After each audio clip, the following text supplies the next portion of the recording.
Amis des Yvelines, bonsoir, c'est la fin de la journée, donc comme tous les jours à 19h30, c'est le rendez-vous avec votre journal, le condensé des infos des Yvelines.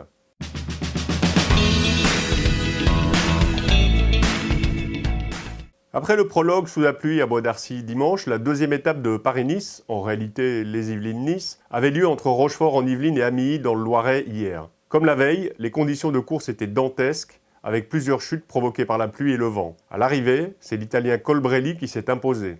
Ce 75e Paris-Nice est décidément sans répit pour les coureurs. Au lendemain d'une première étape dantesque, pluie et vent sont de retour pour une longue traversée de la Beauce en direction d'Amilly. Les mêmes ingrédients vont produire la même course de mouvement. Emmené par un vent de 3/4 d'eau, le peloton se disloque un temps dans de nouvelles bordures. Les 2 premières heures de course sont bouclées à près de 50 de moyenne.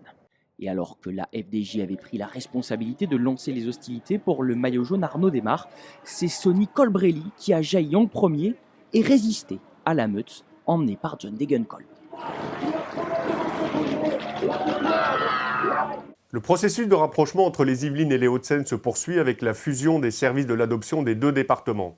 Sur un territoire de 3 millions d'habitants, ce service est devenu le plus important de France. En 2016, 184 familles des Hauts-de-Seine ont déposé une demande pour 116 dans les Yvelines. Nos deux départements ont fusionné leurs services adoption et c'était l'occasion de faire passer un message à ce service de l'adoption qui est désormais le plus grand de France. Je pense qu'il peut participer à faire évoluer la législation, dont on voit bien qu'elle est tout à fait adaptée.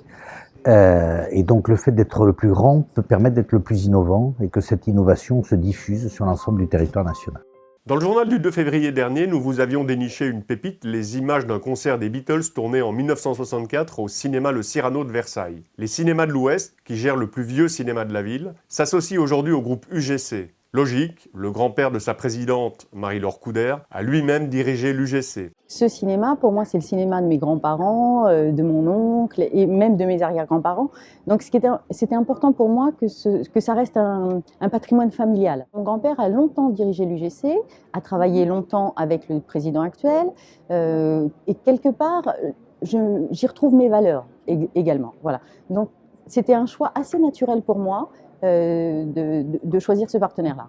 Enfin, après la trop brève accalmie de ce matin, Météo France nous annonce le retour des pluies demain. Sans discontinuer, hélas, du matin au soir. Peu de chance donc d'apercevoir un rayon de soleil. Les températures remontent et iront de 6 à 13 degrés. Et ce journal est terminé, je vous souhaite une chouette soirée yvelinoise. Je vous fixe rendez-vous demain, 19h30, sur la chaîne YouTube Bien Vivre les Yvelines. Bonne soirée.